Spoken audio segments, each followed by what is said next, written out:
인생이란 무엇인가? 철학이 말하는 인생의 두 가지 결론. 첫 번째, 인생은 헛되다는 것입니다. 두 번째로, 인생은 악하다는 것입니다. 모든 인생은 어디엔가 미쳐야 살 수 있습니다.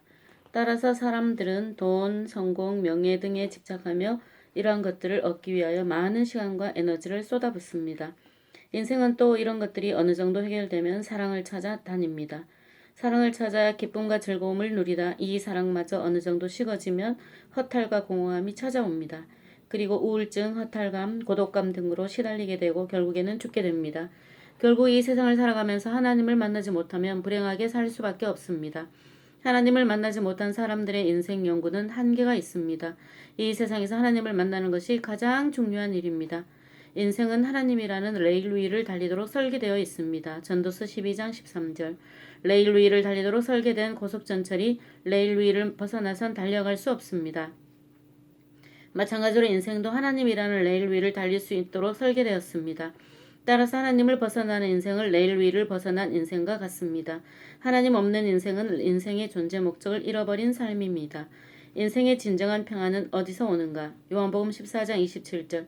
파스칼이라는 학자는 사람의 마음 속에는 큰 허공이 있다. 그 허공은 물질이나 권력이나 쾌락으로 채워지지 않는다. 그것은 신에 대한 강한 욕망이다라고 말했습니다. 엄마를 잃어버린 어린아이에게 사탕을 주거나 장난감을 줘도 울음을 그치지 않습니다. 그 아이에게 필요한 것은 엄마인데 다른 것들을 주고 있기 때문입니다. 인생도 인생의 주인이신 하나님을 만날 때 우리의 영적 필요가 채워지고 우리의 영적 필요가 충족되어 질 때 우리의 삶이 진정한 평안을 누릴 수 있습니다. 인간의 양심을 통해 드러내 알게 하시는 하나님. 로마서 2장. 성경은 인간의 마음속에 하나님을 알만한 법이 있는데 그것이 바로 양심이라고 했습니다. 하나님은 하나님의 속성을 추구하는 본능을 우리에게 주셨습니다. 양심을 영어로 conscience라고 합니다. con 함께 science 지식. conscience 함께 알고 있다라는 뜻입니다. 즉 우리가 죄라고 생각하는 것, 선이라고 생각하는 것을 하나님과 인간들이 동시에 함께 알고 있다는 의미입니다.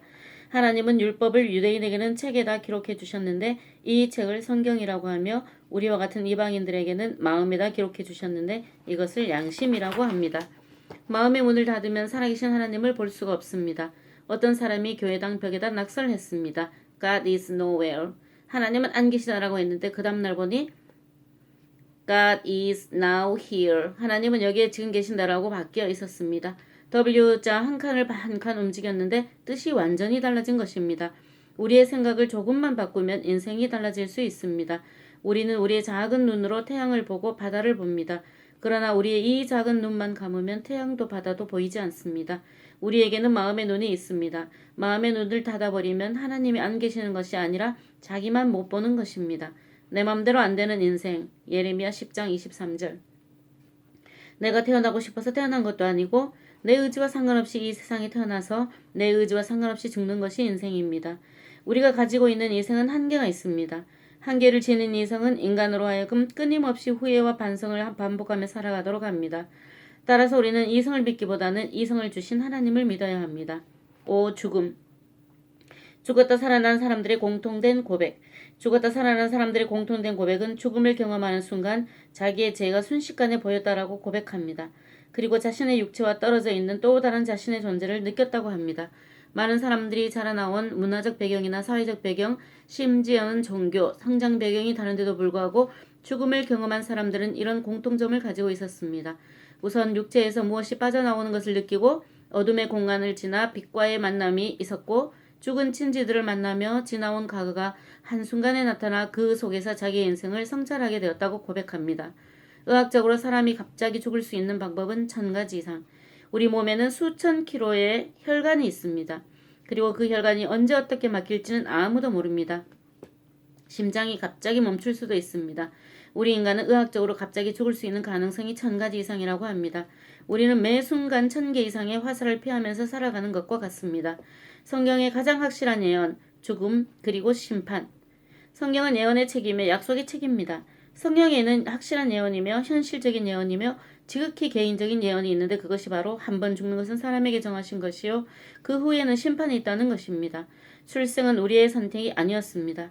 죽음과 죽음 후에 있을 심판도 우리의 선택이 아닙니다. 심판을 믿든 안 믿든 어느 날 하나님의 심판대 앞에 서게 될 것입니다. 이 죽음은 바로 오늘 당신을 찾아갈지 모릅니다. 죽음 앞에서 교만할 수는 없습니다. 우리 시대의 많은 사고와 사건으로 죽는 사람들은 우리의 운명